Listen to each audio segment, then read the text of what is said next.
গল্প সুরমা কালো। লেখিকা ঝিনুক চৌধুরী। কনে সাজে রজনীগন্ধা ফুলের তৈরি বাসরে বসে আছি। ফুলের গন্ধে বমি লাগছে।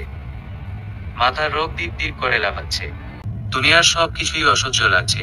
মনে হচ্ছে একটা ব্লেড দিয়ে হাতে একটা পোজ মারি, ব্যাস সব শেষ।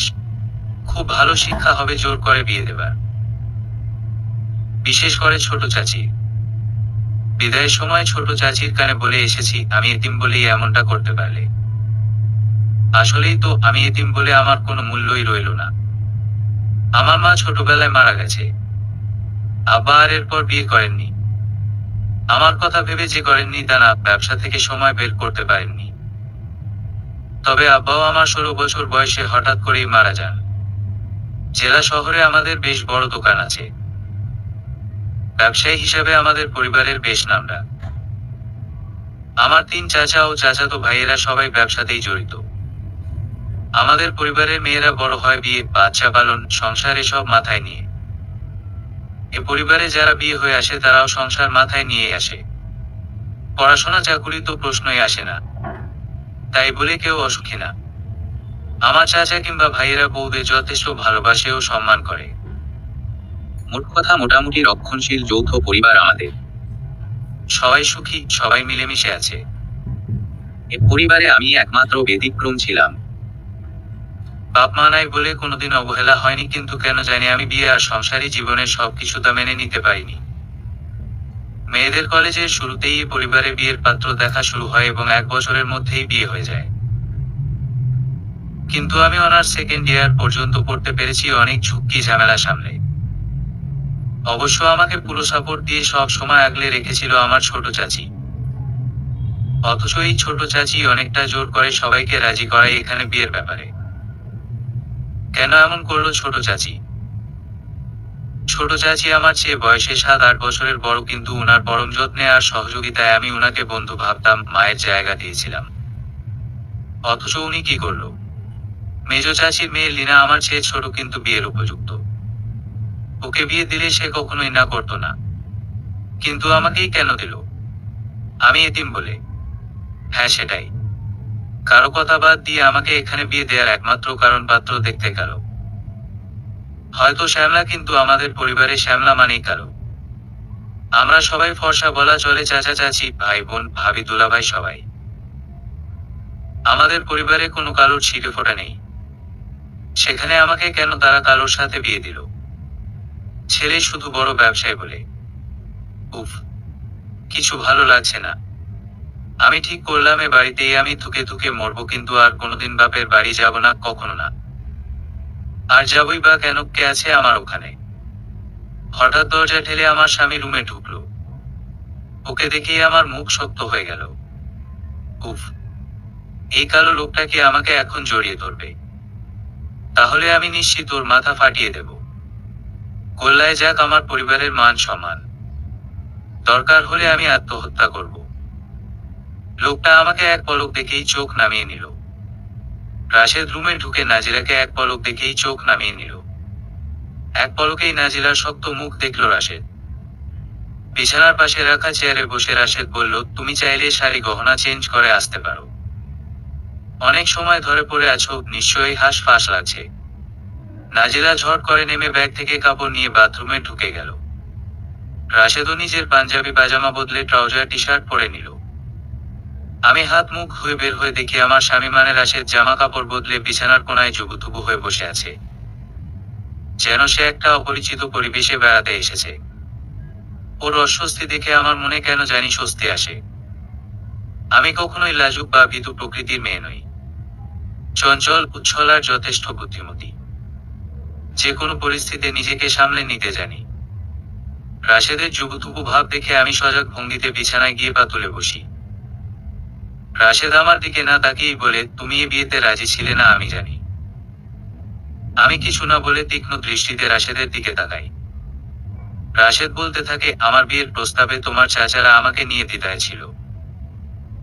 আমার পরিবার, আমার ব্যবসা সবকিছুই উনাদের পছন্দ ছিল, কিন্তু আমার গায়ের রং নিয়ে হয়তো তারা ভাবছিল,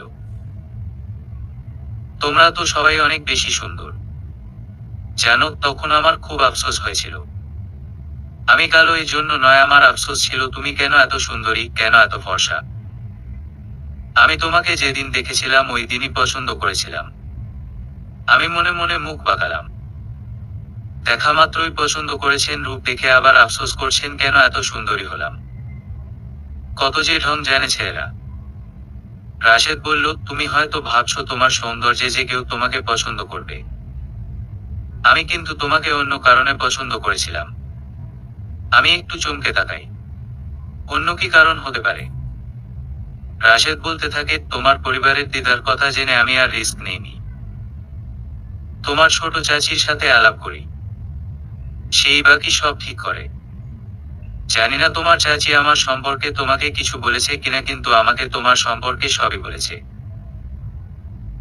তুমি এখন বিয়ে করতে ইচ্ছুক না, তুমি পড়ালেখা চালাতে চাও, তোমার নিজের কিছু করার ইচ্ছা, সবকিছুই আমাকে জানিয়েছে। আমি কিন্তু তোমার অমতেই বিয়ে করার পক্ষে ছিলাম না। তাহলে করলেন কেন? তুমি হয়তো জানো না, তোমার ছোট চাচি শিউলি কিন্তু আমার ছোটবেলার বন্ধু। তুমি এখন বিয়ে করতে রাজি নও শুনে আমি তোমার অমতে বিয়ে করতে না চাওয়ায় শিউলি বলল, আমি না করলেও তোমার বিয়ে বেশি দিন আটকে রাখা যাবে না। তোমার বিয়ে অনেকটা জোর করেই দেয়া হবে অন্য কারো সাথে। আমি দাঁত কিটমিট করে বললাম, তাই ছোট চাচি তার বন্ধুকেই বেছে নিল। রাশেদ হেসে বলল, আসলে ব্যাপারটা তা না। তোমার তো পছন্দের কেউ ছিল না। তুমি শুধু পড়ালেখা করতে চেয়েছিলে। আর তোমার পরিবার মেয়েদের এত পড়ালেখা শেখানোর মানসিকতা রাখে না। অন্যদিকে আমার কাছে বিয়ের পর পড়াশোনা চালিয়ে যাওয়া কোনো সমস্যা না। আমি কিংবা আমার পরিবার এতে বাধা তো দিবই না, উল্টো তোমাকে সাহায্য করব। তোমার চাচি আমার পরিবারকে ভালো করে চিনে। সে আমাকে বলেছিল, আমার সাথে তোমার বিয়ে হলে তোমার স্বপ্ন পূরণ হবে। নইলে তোমার অন্য কোথাও বিয়ে হলে সেখানে তুমি হয়তো সুখী হবে, কিন্তু স্বপ্ন দেখতে ভুলে যাবে। আমি দ্বিধায় পড়ে গেলাম। রাশেদের কথাগুলো অনেকটাই ঠিক। আমার পড়ালেখার শখ, স্বপ্ন সবকিছু ছোট চাচি জানে, আর আমার যে কোনো সময় বিয়ে হয়ে যাবে এবং সেখানেই আমার স্বপ্নের পতন হবে, তা আমিও জানতাম। তাও চেষ্টা চালিয়ে যাচ্ছিলাম ছোট চাচির সাপোর্টে। তাহলে ছোট চাচি কি আমার ভালোর জন্যই এখানে বিয়ে দিয়েছে? ছোট চাচি আমাকে এ বিয়ে নিয়ে কি যেন বলতে চেয়েছিল বারবার, কিন্তু আমি তখন কিছুই শোনার অবস্থায় ছিলাম না। সবকিছু এত জলদি হচ্ছিল, আর সবকিছুর মূলে ছোট চাচি ছিল শুনে আমার মাথায় আগুন ধরে গিয়েছিল। আমি বললাম, আপনি আমাকে কোথায় দেখেছেন? আপনি বললেন আমাকে আপনি অন্য কারণে বিয়ে করেছেন। সে কারণটা কি? সব কি আজই বলতে হবে? অনেক রাত হয়েছে, আমরা না হয় আজ শুয়ে পড়ি। আমি দুহাতে ভর দিয়ে তড়িঘড়ি পিছিয়ে তোতলার মতো বলিয়া, "আ, আমার কিছু কথা ছিল।" আমার এমন আচরণে রাশেদ অনেকটা অবাক হয়ে আমার দিকে তাকিয়ে আবার চোখ নামিয়ে নেয়। আমি নিজেই লজ্জা পেয়ে যাই। রাশেদের চাহনিতে পুরোই বোঝা যায় আমি যা ভেবেছি রাশেদ তা মোটেও বোঝায়নি। এখন আমি কি বলবো? নিজের কাজে নিজেই লজ্জা পাচ্ছি। রাশেদ মাথা নিচু করেই বলে, তুমি কিছু বলতে চাইছিলে? আমি আমতা আমতা করে বললাম, আসলে আপনি তো জানেনই আমি বিয়ের জন্য প্রস্তুত ছিলাম না। মানে মানসিকভাবে আমি এখনো প্রস্তুত নই। আমাকে যদি, আমি ঠোঁট কামড়ে আস্তে করে বললাম, বৈবাহিক জীবনে আমাকে যদি একটু সময় দিতেন। রাশেদ যেন আমার চেয়েও বেশি লজ্জা পেল। হেসে বলল, তুমি নিশ্চিত থাকো, তুমি না চাওয়া পর্যন্ত আমি তোমার কাছে আসব না। কিছুক্ষণ থেমে বলল, তুমি কি আমাকে বিছানা ছেড়ে অন্য কোথাও ঘুমাতে বলছো? না না, আপনি শুয়ে পড়ুন বলে আমি তাকে সামনে জায়গা দিয়ে পিছনে শুয়ে পড়লাম। অন্ধকার রুমে শুয়ে শুয়ে কত কি ভাবতে লাগলাম। রক্ষণশীল পরিবার বলে কখনো কোন ছেলেদের সাথে বন্ধুত্ব বা মেশা হয়নি। কলেজে ছেলেরা সব দূর থেকে দেখতো, মিশতে চাইতো। আমি সব সময় এড়িয়ে যেতাম। তাদের চাহনিতে সব সময় প্রেম, ভালোবাসা, আমার সৌন্দর্যের মুগ্ধতা ছিল। কিন্তু পাশে শোয়া মানুষটা জানি কেমন, আমার দিকে ঠিকমতো তাকালো না। রাশেদের স্বাভাবিক কথাগুলো শুনতে বেশ ভালো লাগছিল। মনে হচ্ছিল আরো শুনি। অপরিচিত ছেলেদের সাথে কথা বলতে কেমন অনুভূতি হয় আমি তা জানি না। কিন্তু হঠাৎ বিয়ে হওয়ায় যে চরম অশান্তি নিয়ে এতক্ষণ বসেছিলাম, রাশেদের সাথে কথা বলে কেমন যেন হালকা লাগছে। অস্বস্তি ভাবটা যেন চলে গেছে। পাশে শুয়ে থাকা মানুষটার কথা ভাবতে থাকি আমি। একদিনই কি আর ভালোবাসা হয়? রাশেদের কথায় আমি যা অনুভব করছি সেটা ভালোবাসা না, ভালো লাগাও না, সেটা অন্য কিছু। সে শুয়ে যেতে বলল আর আমিও শুয়ে গেলাম। সে আমার স্বামী, আমার উপর সব অধিকার তার। কিন্তু সে বলল আমি যেন তাকে নিয়ে নিশ্চিন্ত থাকি। আমি কেন জানি তার উপর ভরসা করতে পারছি। এটা কেন হবে? তার মানে কি প্রথম দিনেই রাশেদ তার প্রতি আমার আস্থা অর্জন করতে পেরেছে? সকালে ঘুম থেকে উঠে দেখি রাশেদ আমার আগেই উঠে গেছে। নিজেই লজ্জা পেয়ে যায় দেরি করে ওঠার জন্য। হাত মুখ ধুয়ে বের হয়ে দেখি শুধু রাশেদ নয়, বাড়ির সবাই উঠে গেছে। রান্নাঘরে আমার শাশুড়ি কাজ করছেন। ছিপছিপে শরীরের আমার শাশুড়ির চেহারায় অনেক বেশি স্নিগ্ধতা রয়েছে। আমি লজ্জিত মুখে বলি, মা আমি দুঃখিত। কাল থেকে আরো সকালে ওঠার চেষ্টা করব। আমার শাশুড়ি বললেন, তুমি তো সকালেই উঠছো, সবার আগে উঠতে হবে এমন কোনো কথা নেই। শুনে খুব ভালো লাগে আমার। আমার পরিবারে সব সময় শিক্ষা দেয়া হয় ঘরের বউ সবার আগে উঠবে। গতকাল বিয়েতে রাশেদরা কয় ভাই বোন, আমি এগুলো কিছুই খেয়াল করিনি, অন্ধবধির হয়ে যেন বসেছিলাম। আজ নাস্তা পর্বে সবার সাথে নতুন করে পরিচিত হই। আমার দুজন ননদ, বড়জন তুনা আপা বিবাহিত। উনি একটি হাই স্কুলের টিচার আর উনার স্বামী সরকারি কলেজের শিক্ষক। উনারা পাশের জেলায় থাকেন। গতকালই তুনা আপার স্বামী অনুষ্ঠান শেষে বাড়ি ফিরে গেছেন। উনাদের 4 বছরের একটা মেয়ে আছে যে পুরো ঘরে ছুটোছুটি করছে।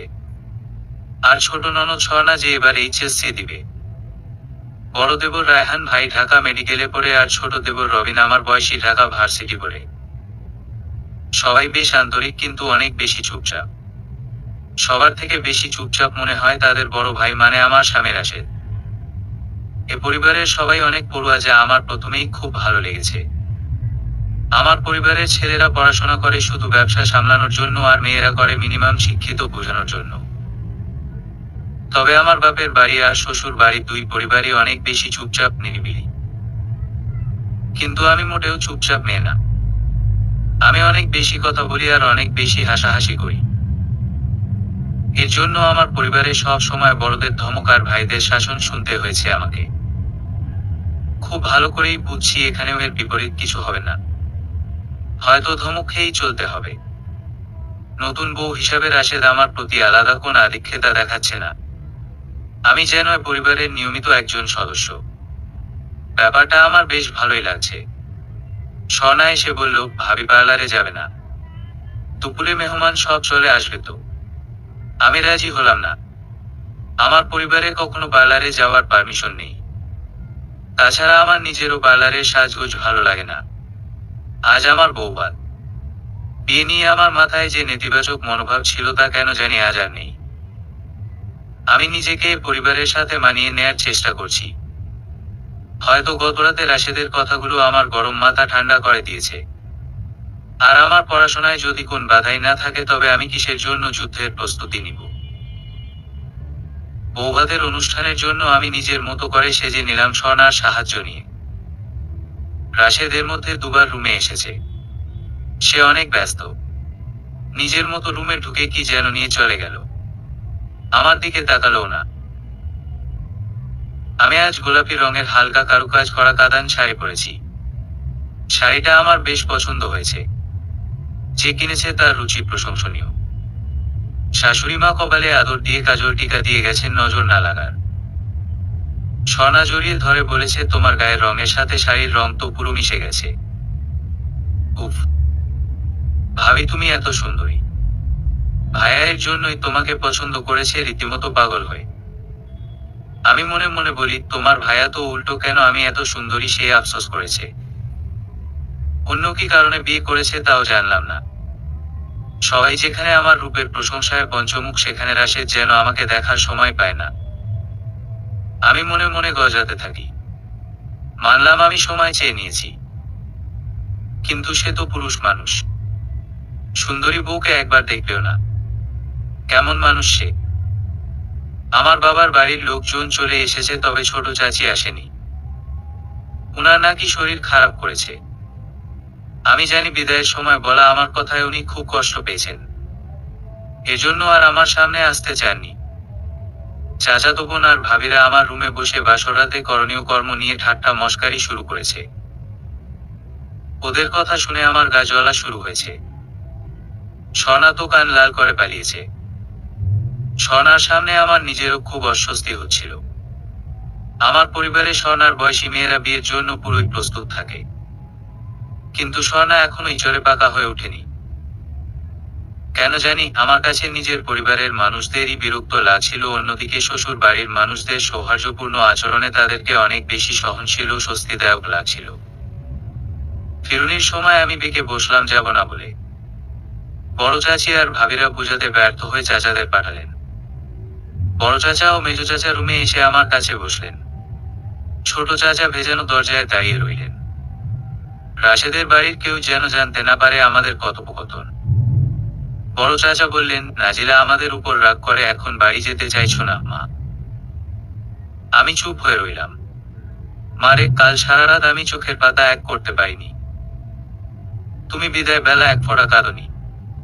তোমার অন্ধকার মুখ আমার মনে গেঁথে গেছে মা। নিজেরে খুব অপরাধী লাগছে। তোমার চাওয়া তো খুব বেশি ছিল না, তুমি তো শুধু পড়াশোনাটাই শেষ করতে চেয়েছিলে। আমি তোমার অধম বড় চাচা, তোমারে চাওয়াটাও পূর্ণ হতে দিলাম না। মারে, আমি কোনোদিন তোমারে নিজের বাচ্চাদের থেকে আলাদা করি নাই, কিন্তু কাল তোমার অভিমানী মুখ দেখে কেন যেন মনে হয়েছে আমি তোমারে আমার বাচ্চাদের থেকে পার্থক্য ঠিকই করেছি। আমি নিজেরে মাফ করতে পারছি না। মরার পরে তোমার বাবা মার কাছে আমি কি জবাব দিব মা? আমি যে অপরাধী হয়ে গেলাম বলে বড় চাচা হাউমাউ করে কেঁদে উঠেন।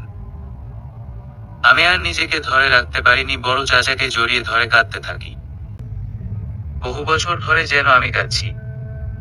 এমন স্নেহ কতদিন পাইনি। কেঁদে মন হালকা হয়, কথাটা সত্যি। আমার নিজেকে খুব হালকা লাগছে, কিন্তু কান্না থামছে না। আমি কাঁদতে কাঁদতে বলি, চাচা আপনি নিজেকে কখনো অপরাধী ভাববেন না। আপনি আমার বাবার মতোই আমাকে স্নেহ করেছেন।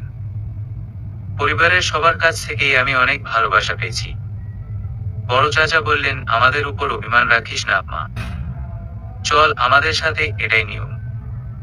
আমি চোখ মুছে বলি, ক্ষমা করবেন চাচা, আমি যেতে পারবো না। তবে আমি অভিমান করে যাচ্ছি না তা কিন্তু না। আমি আসবো কটা দিন পরে। আমি এই সংসারটাকে আপন করতে চাই চাচা। আমাকে একটু আমার মতো সময় দেন। আমার মনের অস্থিরতা আমি দূর করতে চাই। এই চাওয়াটুকু একটু শুনেন চাচা। চাচা বললেন, তোমার শ্বশুরবাড়ির মানুষ কি বলবে? তুমি কেন যেতে চাইছো না? আপনি উনাদের বলুন আমি এখানে কিছুদিন থেকে তারপর আসবো। ওনারা মনে হয় না কথাটা খারাপ ভাবে নিবে। যতটুকু দেখেছি উনাদের আমার খুব সোজা সরল ভালো মানুষই মনে হয়েছে। ঠিক আছে মা, তুমি যা ভালো মনে কর। তুমি বরাবরই অনেক বুদ্ধিমতী মেয়ে। আমার তোমার উপর পুরো ভরসা আছে। তবে আমি অপেক্ষায় থাকবো জামাই নিয়ে তোমার বেড়াতে আসার। বড় চাচার হাত আমার মাথার উপর রেখে বললাম, আপনি শুধু দোয়া করে যান চাচা, আমি যেন হাসি মুখে সুখী মানুষের মতো আমার বাপের বাড়ি যাই। আমাকে দেখে যেন নিজেকে অপরাধী নয়, মনের মধ্যে আত্মতৃপ্তি আসে আপনার। বড় চাচা আমার মাথায় হাত বুলিয়ে বিদায় নেন। আজ আমি আবিষ্কার করি আমার পরিবারটিকে আমি সত্যিই অনেক ভালোবাসি। সবাইকে চোখের পানি সমেত বিদায় দেই। রাতে সবাই ঘুমাতে গেলে আমি রুমে বসে বসে রাশেদের অপেক্ষা করতে থাকি। আমার সাজগোজ কিছুই খুলিনি। রাশেদ একবারও কে আমাকে দেখবে না। রাশেদ রুমে ঢুকলে আমি তার দিকে তাকাই, কিন্তু সে আগের মতোই এক পলক দেখে চোখ নামিয়ে নেয়। আমি ইনিয়ে বিনিয়ে বলি, আজকের গোলাপি শাড়িটা কি আপনি পছন্দ করেছেন? না, বিয়ের জিনিস তো একদিনে সব কেনা হয়েছে। আম্মা আর সোহানা মিলে কিনেছে। আমি তো শুধু সাথে ছিলাম। আপনি নিজে থেকে পছন্দ করে কিছু কিনেননি আমার জন্য? না, আসলে ওভাবে ভাবিনি। খুব মন খারাপ হয় আমার। শাড়ি বদলাতে জামা নিয়ে বাথরুমে চলে যাই। ধুর, এ মানুষটার কি কোন রোমান্টিকতা নেই? রাশেদ নাজিলার বিরক্তি নিয়ে চলে যাওয়া দেখে নিঃশব্দে হাসে। মনে মনে বলে, অভিমান। আমি কাপড় পাল্টে বিছানায় বসে বলি, কাল তো অনেক কিছু জানা হলো না। কি জানতে চাও? আমার চাচি আপনার বান্ধবী কিভাবে? আপনি আমাকে অন্য কোন কারণে বিয়ে করেছেন? রাশেদ হেসে বলে, আচ্ছা একটা একটা করে বলি। ছোটবেলায় তোমার চাচি শিউলি আর আমরা একই এলাকায় পাশাপাশি ছিলাম। শিউলি আমার সমবয়সী। বলা চলে একসাথে খেলা করে বড় হয়েছি আমরা। শিউলি আর আমি দুজনেই পড়াশোনায় ভালো ছিলাম। আমার আব্বার অনেকগুলো দোকান ছিল বিধায় আমাদের আর্থিক অবস্থা বেশ ভালো ছিল। আব্বা ব্যবসায়ী হলেও উনি ছিলেন সাহিত্য অনুরাগী। আমাদের বাসায় পুরাই পড়াশোনার পরিবেশ ছিল। অন্যদিকে শিউলি মেধাবী ছিল, কিন্তু ওর বড় ভাইদের যেভাবে পড়াশোনায় যত্ন নেওয়া হতো ওর বেলায় আলাদা কোনো যত্ন ছিল না। আমাদের বাসায় ছোটবেলা থেকেই গল্পের বইয়ের সমাহার ছিল। শিউলি সে বয়সেই গল্প পড়তে পছন্দ করত বলে আমার কাছ থেকে বই নিয়ে পড়ত। শিউলি পড়াশোনায় সবসময় ফার্স্ট হতো আর আমি সেকেন্ড। ওকে আমি কখনোই ডিঙ্গাতে পারতাম না। আব্বা হঠাৎ করে একদিন রোড অ্যাক্সিডেন্টে মারা গেল, আমি তখন কেবল ক্লাস 9-এ পড়ি। আমাদের দুনিয়া ওলট পালট হয়ে গেল। আমি বড় ছেলে, বাকি ভাই বোন সব ছোট ছোট। আমাদের এতগুলো দোকান চাচারা বিভিন্ন হিসাব দেখিয়ে নিয়ে নিল। কেবল একটি দোকান আমরা পাই। আব্বার বিশ্বস্ত কর্মচারী হাসনাত চাচা আমাকে নিয়ে দোকানে বসালেন। 9-এ পড়া ছেলে আমি, হঠাৎ করে ব্যবসায় বসে চোখে সর্ষে ফুল দেখি। হাসনাত চাচা আমাকে অল্প অল্প করে সব বুঝিয়ে দিলেন। এই একটা দোকান দিয়ে আমাদের সংসার চলা শুরু হয়। আমাদের দুঃসময়ে চাচাদের এমন স্বার্থন্বেষী আচরণে আমরা খুব ভেঙে পড়ি। পরে আম্মা আমাদের নিয়ে এদিকটায় চলে আসেন। এই জায়গাটা আম্মার নামে কিনেছিলেন আব্বা। তখন এ বাসাটা এত বড় ছিল না। ছোটখাটো টিনের ঘর করে ভাড়া দেয়া ছিল। এক পাশে ভাড়াটিয়া রেখে আরেক পাশে দুরুম নিয়ে আমাদের নতুন করে জীবন সংগ্রাম শুরু হয়। আমি দোকান নিয়ে এত ব্যস্ত হয়ে পড়ি যে পড়াশোনা থেকে অনেক দূরে সরে যাই। আম্মার তো ছোট ছোট ভাই বোনদের নিয়ে পাগল পাগল অবস্থা। একদিন শিউলি তার মাকে নিয়ে আমাদের বাসায় বেড়াতে আসে। আমি লেখাপড়া ছেড়ে দিয়েছি শুনে খুব অবাক হয়। যেভাবে হোক পরীক্ষা দিতে বলে। ওর চাপাচাপিতে আম্মারও যেন হুঁশ আসে। আম্মা আমাকে ফাইনাল পরীক্ষা দিতে বলেন। কিন্তু ততদিনে আমি অনেক পিছিয়ে গেছি। তোমার চাচি শিউলি আমার সত্যিকারের বন্ধু সেজে প্রতিদিন স্কুলে যাওয়ার 1 ঘন্টা আগে এসে আমাকে পড়ালেখায় সাহায্য করত। এভাবে আমি বার্ষিক পরীক্ষা দেই আর মোটামুটি ভাবে পাশ করি। এভাবে ম্যাট্রিক ইন্টার দুটোতেই ও আমাকে অনেক সাহায্য করেছে। শিক্ষকদের সাথে যোগাযোগ রাখা, নোট জোগাড় করা, পরীক্ষার খবরাখবর সবকিছু আমি ওর কাছ থেকেই পেতাম।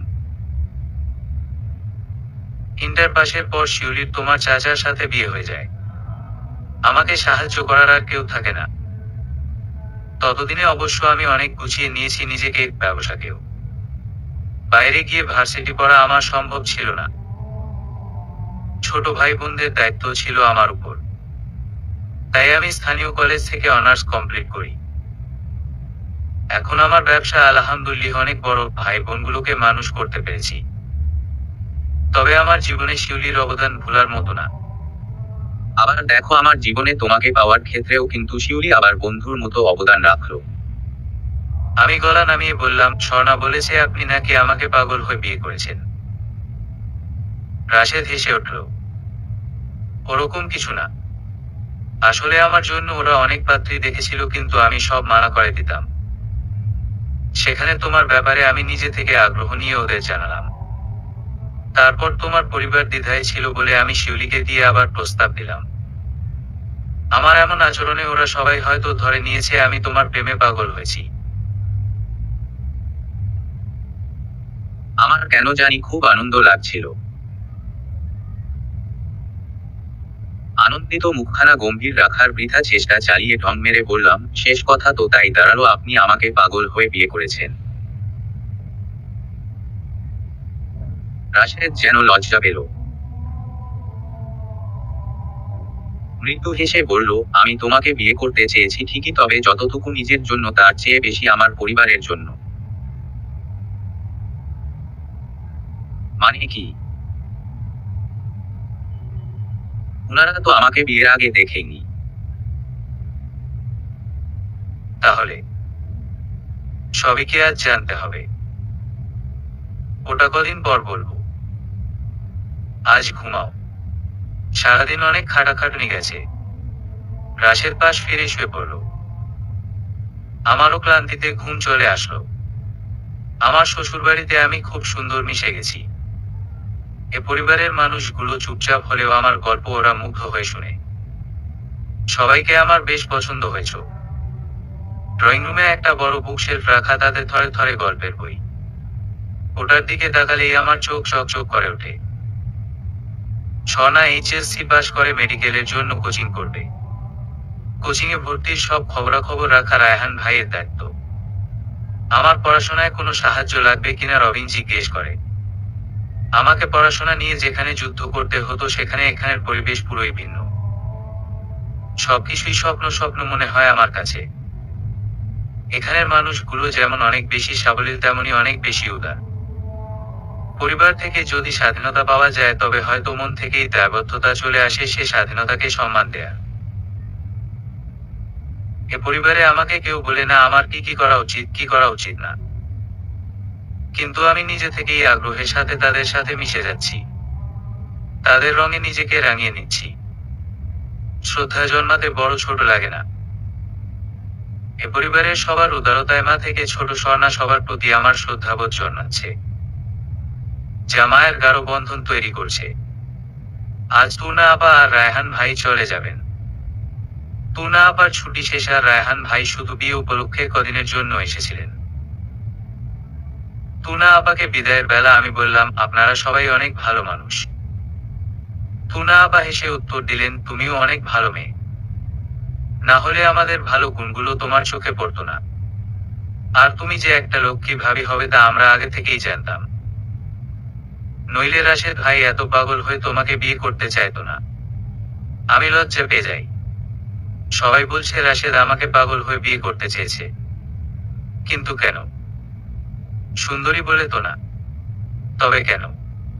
রবিনা এখনো রয়ে গেছে। কটা দিন পরে যাবে।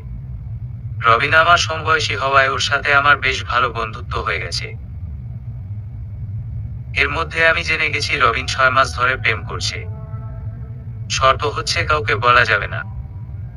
মা, স্বর্ণা আর রবিনের সাথে আমি সারাদিন এত বকবক করি যা আমার পরিবারে কখনো করিনি। আমি যেন সুখের বেলায় ভাসছি। শাশুড়ির আদর, দেবর ননদের বন্ধুত্বপূর্ণ আচরণ আমাকে মুগ্ধ করে। এখানে আমার চঞ্চলতার জন্য কেউ আমাকে বকে না, বরং মজা পায়। আমি দোকান থেকে লুডো আনিয়ে খেলা জমিয়ে ফেলেছি। সারাদিনই আমি স্বর্ণা, রবিন এমনকি মায়ের সাথেও খুনসুটি চলাই। জম্পেশ আড্ডা, লুডো খেলা, হাসাহাসি, টিভি দেখা সবকিছুতেই সবাই আমার সাথে একেবারে মিশে গেছে। আমার মনেই হয় না আমি এ পরিবারে আসা নতুন বউ। রাশেদ সকাল সকাল বের হয়ে রাতে ফিরে।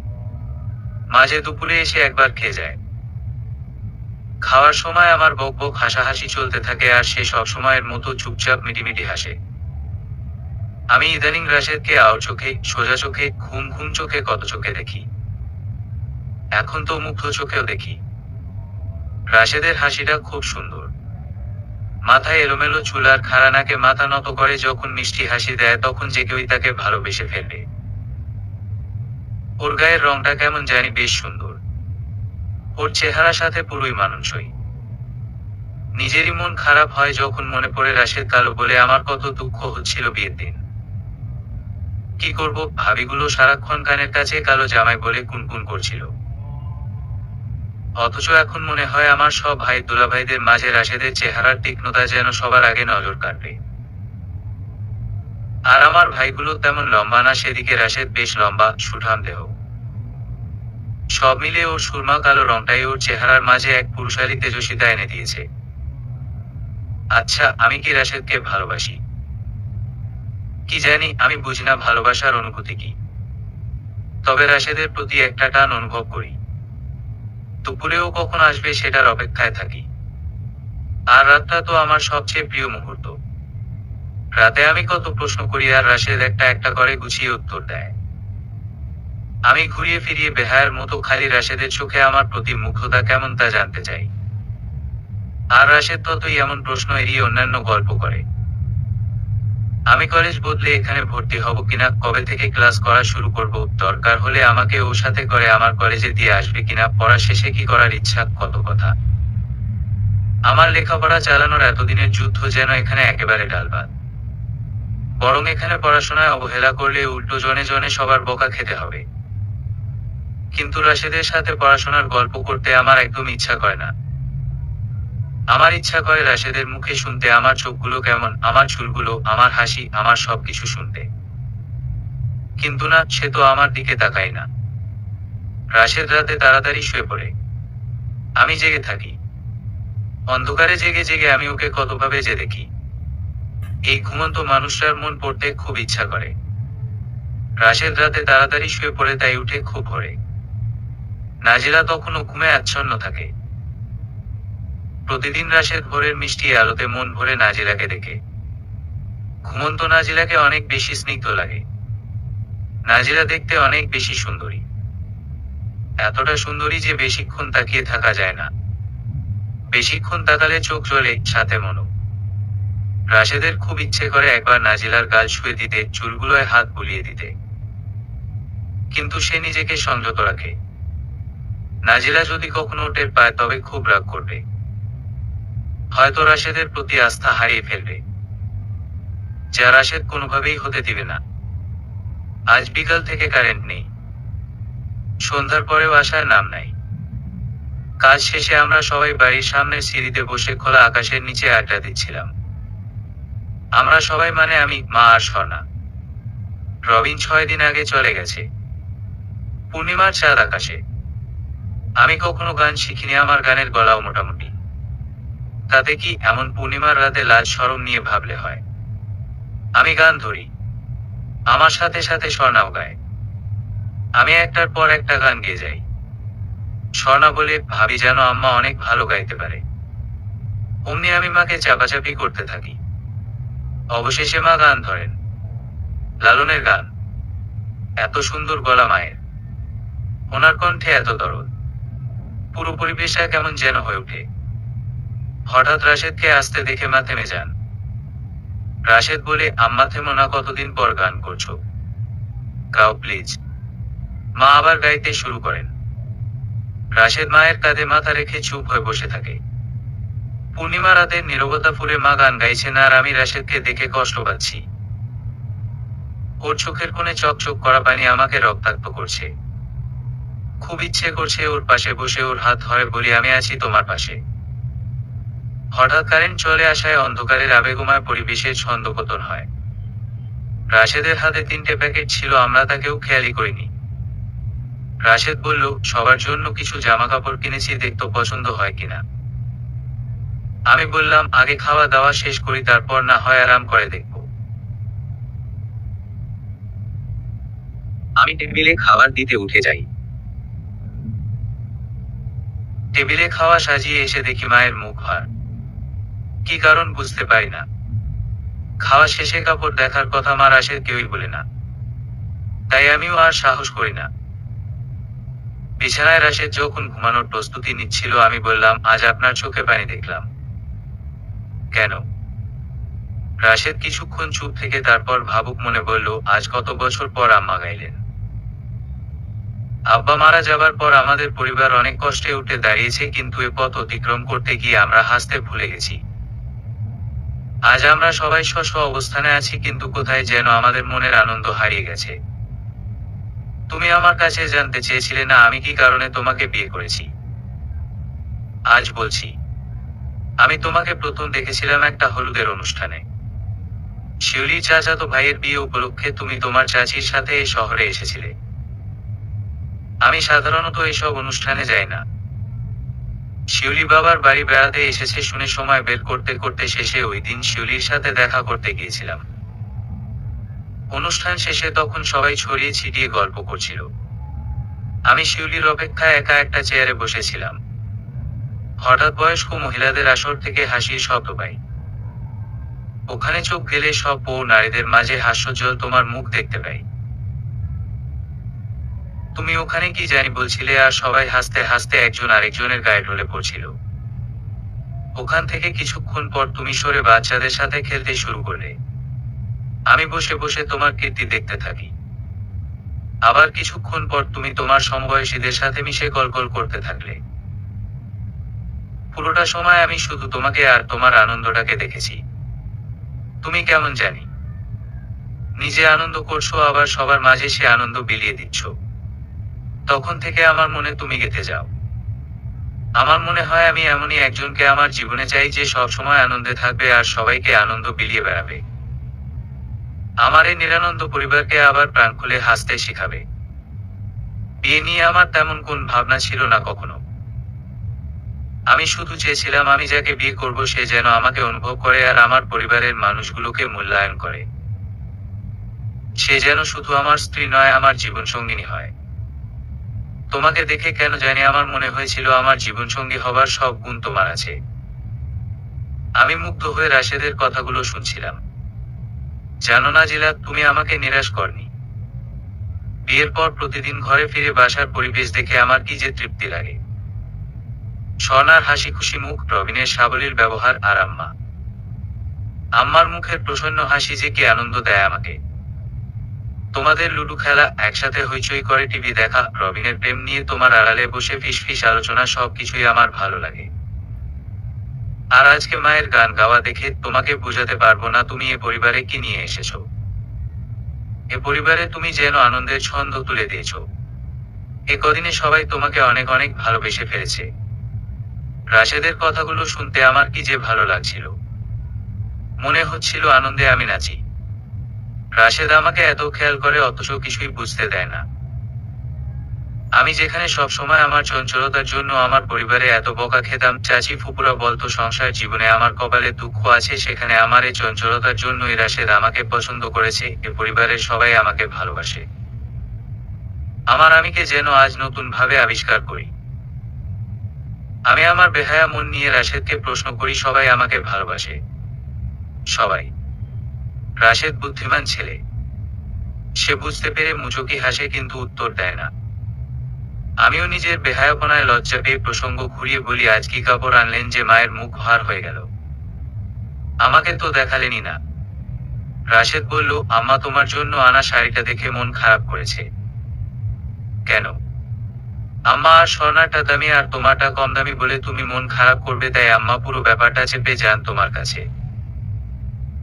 আমাকে বলেছে আগামীকাল আরেকটা ভালো দেখে শাড়ি এনে তারপর সব তোমার সামনে খুলবে। আমার যেন তরস হয় না। আপনি কি শাড়ি এনেছিলেন আমার জন্য? এমনি একটা বেগুনি শাড়ি। কেন যেন শাড়িটা দেখেই মনে হয়েছিল এর রংটা কেবল তোমাকেই মানাবে। তাই সস্তা না দামি এসব না ভেবেই কিনে নিয়েছিলাম। আমি দেখতে চাই শাড়িটা। কিভাবে? ওটা তো আম্মার রুমে। নিয়ে আসেন। কি বল? এখন আম্মা ঘুমাচ্ছেন। তাছাড়া আম্মা তো মানা করেছে। আমি জানি না। আমার এ শাড়ি চাই। আপনি নিয়ে আসেন, নইলে আমি যাচ্ছি। না না, থাক, আমিই যাচ্ছি। কি যন্ত্রণা! মায়ের রুমে এখন আমি চোরের মতো যাব? আমি মুচকি হাসি। রাশেদ শখ করে আমার জন্য শাড়ি এনেছে এটা ভেবে আমার তো খুশিতে পাগল পাগল লাগছে। আচ্ছা আমি এমন কেন করছি? রাশেদের সব কিছুই কেন আমাকে এত আন্দোলিত করে? রাশেদ শাড়ির ব্যাগ নিয়ে আসে। আমি ব্যাগ খুলে দেখি একটা বেগুনি টাঙ্গাইল শাড়ি। বেগুনির সাথে গাঢ় সবুজ বার। কি যে সুন্দর শাড়িটা! আমি হাত বুলাতে বুলাতে কখন যেন অজান্তে গালে চেপে ধরি। হঠাৎ দেখি রাশেদ আমাকে দেখে মিটমিট করে হাসছে। আমি লজ্জা পেয়ে যাই। আমি বলি, আমি কালই এই শাড়িটা পারবো। মাকে বলে দিন শাড়িটা আমার খুব খুব পছন্দ হয়েছে। কি দরকার? তোমার জন্য একটা দামি শাড়ি কাল নিয়ে আসবো। সেটা তুমি যখন ইচ্ছা পরো। এটা পরার দরকার নাই। কেন? এমনি। কি দরকার? না, আমি এটাই পরবো। এটা আমার খুব পছন্দ হয়েছে বললাম তো। রাশেদ কিছুক্ষণ চুপ থেকে শাড়িটার দিকে তাকিয়ে বলে, আমি এই শাড়িটা খুব শখ করে তোমার জন্য এনেছি নাজিলা। আমি চাই তুমি যেদিন শুধু আমার কথা ভাববে, আমার হতে চাইবে, শুধুমাত্র সেদিন আমার জন্য এই শাড়িটা পরবে। আমার হৃদয় স্পন্দন বেড়ে যায়। একরাশ রক্তিমাভা পুরো মুখে ছড়িয়ে পড়ে। রাশেদের প্রতিটা কথা কানে বাজতে থাকে। অজানা এক ভালো লাগায় ভাসতে থাকি আমি। যেদিন আমার হতে চাইবে উফ, এত লজ্জাতেও কেন এত ভালো লাগছে। নিজের লজ্জা রাঙা মুখ আড়াল করতে শাড়িটা বুকে জড়িয়ে পাশ ফিরে শুয়ে পড়ি। কিন্তু আমার হৃদয় স্পন্দনের ড্রিম ড্রিম শব্দ যেন আজ আমাকে ঘুমোতে দিবে না। সকালে যে যার কাজে ব্যস্ত হয়ে পড়ি। রাশেদ গোসল শেষে কাজে যাওয়ার জন্য প্রস্তুতি নিচ্ছে। আজ সে ব্যবসার কাজে ঢাকায় যাবে, তাই তাড়াতাড়ি তৈরি হচ্ছে। হঠাৎ একেবারে সিনেমার মতো ঘটনা ঘটে গেল। রাশেদ আয়নার সামনে দাঁড়িয়ে তৈরি হচ্ছিল, আর আমি ওর পাশ দিয়ে যেতে হঠাৎ হোঁচট খেয়ে পড়তে নিলাম। অমনি রাশেদ আমাকে ধরে ফেলল। যেন তেন ধরা না, একেবারে সিনেমা স্টাইলে কোমরে জড়িয়ে আমাকে কাছে টেনে নিল। নিজেকে রাশেদের এত কাছে আবিষ্কার করে আমার দম বন্ধ হয় অবস্থা। কোনোভাবে রাশেদের দিকে তাকিয়ে দেখি রাশেদ আমাকেই দেখছে। এই প্রথম আমার চোখের দিকে সরাসরি তাকালো রাশেদ। আমিও তাকিয়ে আছি ওর দিকে। আমার চোখ যেন রাশেদের চোখে আটকে গেছে। ওর চোখের সমস্ত ভাষা আমি পড়তে থাকি। এই চোখ দুটোতে আমার প্রতি এত মুগ্ধতা, এত ভালোবাসা। কেন সে তা লুকিয়ে রাখে আমার কাছে? আমি কি পাগল হয়ে ওর ভালোবাসার অপেক্ষায় ছিলাম, অথচ ওর সবটুকু ভালোবাসা গোপন করে কেবল আমার পাশে থেকেছে। আজ এই চোখাচোখি লগ্নে রাশেদ যদি চোখ সরিয়ে নিতে চায়, তবে আমি তার গলা টেনে ধরব। আমার কাছ থেকে দৃষ্টি লুকিয়ে পালাতে আর দিব না। নাজিলার চোখে চোখ রেখে আজ অন্য ভুবনে চলে গেছে রাশেদ। মন চাইছে এভাবেই সারাদিন নাজিলাকে ধরে রাখতে। নাজিলার অবাক চাহনি রাশেদকে ফুটবল করে দেয়। মনে হচ্ছে নাজিলাকে দেয়া কথা আজ আর রাখতে পারবে না। এত কাছে নাজিলা, রাশেদ যেন নিজেকে থামাতে পারে না। নাজিলাকে আরো কাছে টেনে আনে। শেষে নিজেকে দমন করে শুধু কপালে চুমু খেয়ে রুম থেকে বেরিয়ে পড়ে। রাশেদ আমার কপালে চুমু দিয়ে বের হয়ে গেলে আমি দাঁড়ানো থেকে বিছানায় ধপ করে বসে পড়ি। দুহাত দিয়ে মুখ লুকাই। পুরো শরীরে শিরশির অনুভূতি। খেয়াল করি আমার চোখ থেকে জল গড়িয়ে পড়ছে, কিন্তু আমার মুখে হাসি। হাসি কান্না মেলানো কেমন এক অনুভূতি। আমি রাশেদকে ভালোবাসি। অনেক অনেক বেশি ভালোবাসি। নিজের কাছে নিজে স্বীকার করে আমার খুব হালকা লাগছে। আমি এখন কি করব? আমার এ আনন্দ, এ ভালো লাগা কাকে বলবো? আমার চোখের পানি যেন থামতেই চাইছে না। ভালোবাসায় বুঝি এত আনন্দ। হঠাৎ ছোট চাচির কথা মনে পড়ল। আজ এই অনুভূতিটা জানার প্রথম অধিকার রাখে আমার ছোট চাচি। আমি তাকে কল দেই। বিয়ের 14 দিন পর আমার কল পেয়ে অবাক হবারই কথা। চাচি ফোন ধরেই কাতর সুরে বলেন, নাজিলা, এতদিন পরে কল দিলি। আমাকে ক্ষমা করতে পেরেছিস। আমি তোর ক্ষতি চাইনি রে। কেমন আছো ছোট চাচি? বলতেই চাচি হু হু করে কেঁদে ওঠেন। আমিও কাঁদতে থাকি। চাচি, বিয়ের দিন তোমার সাথে খারাপ ব্যবহার করেছি, তোমাকে কটু কথা বলেছি, আমাকে তুমি ক্ষমা করে দিও।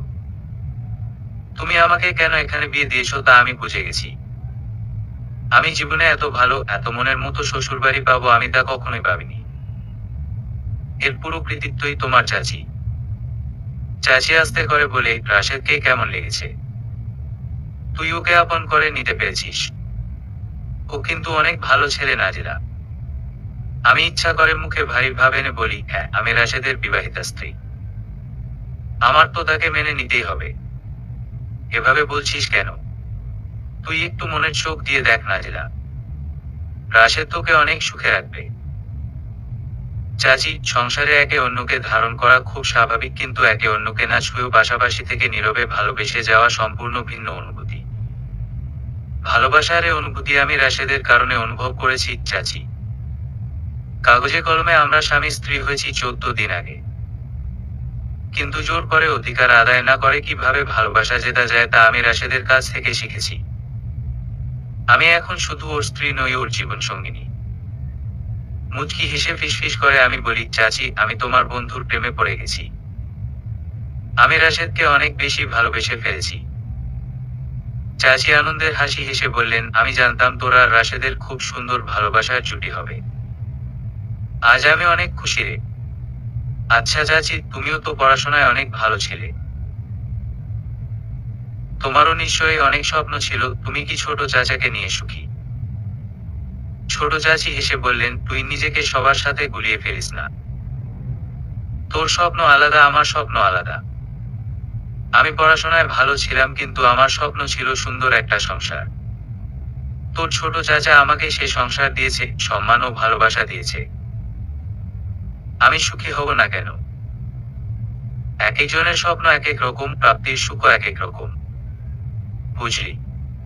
হুম। তুই রাশেদকে বলেছিস তোর ভালোবাসার কথা? না, আজ বলবো। বোকা মেয়ে, সবার আগে তো রাশেদকে জানাবি। যা আগে ওকে জানা। অনেক দোয়া রইল তোদের প্রতি। চাচি শুনো, বড় চাচাকে জানিয়ে দাও আমি কদিনেই তোমাদের জামাইকে নিয়ে বাড়ি বেড়াতে আসবো। সবাই খুব খুশি হবে রে। রাখি। আজ মা আর স্বর্ণার সামনে যেতে আমার কেমন অস্বস্তি লাগছে। স্বর্ণা তো বলেই বসলো, ভাবি তোমার চেহারায় আজ কেমন যেন আলাদা উজ্জ্বলতা। কি হয়েছে? আমি লজ্জা পেয়ে একবার মার দিকে তাকাই। দেখি মা মুচকি হেসে কাজ করছেন। গোসল শেষে আজ বেগুনি শাড়িটা পরেছি। মা আর স্বর্ণা দেখে অবাক, যদিও কেউ কিছু বলেনি। কিন্তু আমি ওদের সামনে যেতেই পারছি না। কেন জানি মনে হচ্ছে আমি রাশেদের প্রেমে পড়েছি, সবাই জানলে হাসতে থাকবে। শাড়ি পরে কিছুক্ষণ পর পর আয়নায় নিজেকে দেখছি। আজ নিজেকে খুব সুন্দরী লাগছে। নিজেই একা একা হাসি, আবার নিজেই লজ্জা পাই। স্বর্ণের ছোট তুলার চেইন তো গলায় আছেই, সাথে চোখে কাজল টেনে দেই। নিজেকে দেখতে দেখতে একসময় কাবা হাতে রাশেদকে কল দেই। হ্যালো। আমার জন্য শুধু শাড়ি আনলেন, ম্যাচিং টিপ আর চুড়ি আনলেন না যে? আনতে হবে। হুম। সবুজ জিপ আর সবুজ গাছের চুড়ি, সাথে খোপায় দেওয়ার জন্য বেগুনি ফুল। কিন্তু আমার তো খোলা চুলেই তোমাকে বেশি ভালো লাগে। লাজে আজটা আমি চুপ করে থাকি। আমি চুপ হয়ে আছি বলে রাশেদ নিজেই বলে, বেগুনি ফুল কোথায় পাবো? তা তো জানি না। ভালোবাসার মানুষের জন্য এটুকু করতে পারবেন না বলেই আমার মনে হলো কি বললাম আমি। জিপ কেটে তাড়াতাড়ি লাইন কেটে দেই। অপর পাশ থেকে লাইন কেটে দিলেও রাশেদ মোবাইল কানে ধরে বসে আছে। বুকের মাঝে কেমন চিনচিন ব্যথা। নাজিরা পাশে থাকলে, ওর সাথে কথা বললে বুকের এ ব্যথাটা রাশেদ অনুভব করে। এ ব্যথা সুখের ব্যথা। ভালোবাসা নামক বুকের এ ব্যথাটা পুষতে রাশেদের ইদানিং বেশ ভালো লাগে। সন্ধ্যার পর থেকে আমার বুকের ধকধকানি বেড়ে গেছে। যে কোনো সময় রাশেদ আসবে। আমি কি ওর সামনে এই বেগুনি শাড়ি পরে দাঁড়াতে পারবো? আজ আমার লুকোচুরি খেলা চলছে মা আর স্বর্ণার সাথে। নিজের মধ্যেই আজ বোধ হয়ে আছি আমি। হঠাৎ মা এসে আমাকে জড়িয়ে ধরে কাঁদতে থাকেন। আমার শরীর বেয়ে ঠান্ডা স্রোত বয়ে যায়। ভয়ে শুকনো গলায় জিজ্ঞেস করি, মা কি হয়েছে? মা কাঁদতে কাঁদতে বলেন, রাশেদের অ্যাক্সিডেন্ট হয়েছে নাজিরা। আমার পায়ের মাটি সরে যায়। আমার অবশ শরীরটা আমার শাশুড়ি মা শক্ত করে ধরেন। নাজিরা শক্ত হও মা। রায়হান রবিন সাথে আছে রাশেদের। অ্যাক্সিডেন্ট দুপুরে হয়েছে। ওরা আমাকে এখন জানালো। আমার ছেলেগুলো বেশি বুঝে। আমি চিন্তা করব বলে কিছুই জানায়নি। এখন জানিয়ে বলছে ঘন্টা দুদিকে এসে পড়বে ওরা তিনজন। আমার গলা কাঁপছে। কথা বের হচ্ছে না। শক্তি সঞ্চয় করে বলি, উনি কেমন আছে মা? আছে, ভালো আছে। আল্লাহর রহমতে অল্পের উপর দিয়ে গেছে। হাতে নাকি ব্যথা পেয়েছে। তুমি শক্ত থেকো মা। আমার গলায় কান্না দলা পাকিয়ে আসে। আমি অনেক কষ্টে নিজেকে সামলাই। আমাকে শক্ত থাকতে হবে। মা যদি শক্ত থাকতে পারে তবে আমি কেন ভেঙে পড়ব? 2 যুগ পার করে যেন ওরা এলো। রাশেদের হাতে প্লাস্টার করা। আমি রাশেদের দিকে তাকাতে পারি না। আমার খালি কান্না পাচ্ছে। রাতে সবাই সবার রুমে ঘুমোতে গেলে আমি রাশেদের পাশে গিয়ে বসি। রাশেদ তার স্বভাব সুলভ হাসি দিয়ে বলে, তোমার ছুরি আর টিপ ব্যাগের ভেতর রাখা। ফুল আনতে পারিনি। তার আগেই অ্যাক্সিডেন্ট বাদিয়ে বসেছি। আমার টিপ চুরি কিচ্ছু লাগবে না। আজ আপনার কিছু হয়ে গেলে আমি কাঁদতে শুরু করি। আমি ভালো আছি নাজিরা। তুমি কেঁদো না। তোমাকে কিন্তু বেগুনি শাড়িতে বেশ মানিয়েছে বলে রাশেদ মিটমিট হাসে। আমি লজ্জা পেয়ে যাই। চুড়িদারটি পরে নেও। তোমাকে পুরো সাজে দেখতে ইচ্ছে করছে। রাশেদের গলার স্বরে মাদকতা ছিল। আমি নত মুখে চুড়িগুলো পরতে থাকি। কপালে টিপ বসিয়ে ওর দিকে তাকাই। রাশেদের মুগ্ধ চাহনিতে আমার মনে শিহরণ জাগে। আমার গালে হাত রেখে রাশেদ বলে, নাজিলা, একটা কথা বলতে চাই। কি? তোমাকে অনেক ভালোবাসি। আমার চোখে আনন্দ অশ্রু। রাশেদের বুকে মাথা রেখে বলি, আমিও ভালোবাসি, অনেক বেশি। রাশেদাও করে ওঠে। আমি ভয়ার্থ চোখে তাকালে হেসে বলে, তোমার ভাগ্যটাই খারাপ। একে তো কালো জামাই, তার উপর এখন ভাঙা জামাই। রাশেদের বুকে হালকা চাপড় দিয়ে বলি, আমার ভাঙা জামাইই ভালো। আর আপনি কালোকে বলেছে? আপনি হচ্ছেন সুরমা কালো। আমার ভালোবাসার রং। সমাপ্তি।